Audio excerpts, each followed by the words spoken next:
I woke up with a mosquito net around my bed and sweat all over my body from the humidity.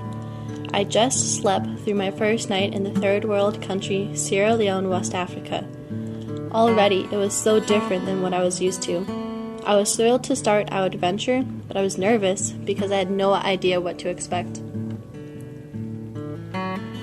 We saw the country for the first time in the light as we packed up our van and headed off to catch the ferry that we missed the previous night.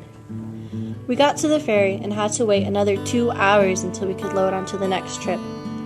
During those 2 hours of long waiting on the side of the road, a couple of teenage boys came by to say hi.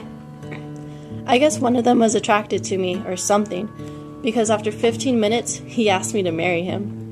I was absolutely delighted to have my first marriage proposal, so I smiled and said no and loaded on the ferry. There was hardly any breathing room on that ferry. I was extremely hot, smelly, sticky, and I felt very faint. I stuck out being white and wondered, what did I get myself into? The crowded and busy, rushed people were not a part of the Sierra Leone I heard about. This was not the Sierra Leone I had seen pictures of. This was not the Sierra Leone I was expecting, and I suddenly became unprepared. The next morning, roosters woke me up along with the sound of people right outside my window. Our breakfast consisted of hard-boiled eggs, bread, spam, and water.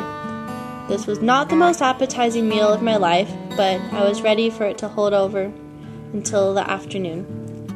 We loaded in the van and opened up the windows and prepared for our 6-hour drive. We passed many people walking on the side of the road, selling items and working in the field. I waved to them, and they yelled, white man," and gave me a great big smile. We arrived at the village, which I found out was also called the Children's Village.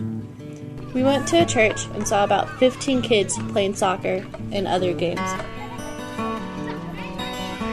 We parked the van, and within 5 seconds, we were bombarded by children. Dozens of small faces were surrounding me with smiles and eager looks. They called me Apoto, which means white person, and yelled, "Snap me," meaning they wanted me to snap a picture of them with my camera. We played games like Follow the Leader and hand games. We had fun under the hot African sun and truly enjoyed each other's company. Despite all of the poverty, there is an abundance of hope and joy. I knew this was where I belonged, right there in Sierra Leone with the kids.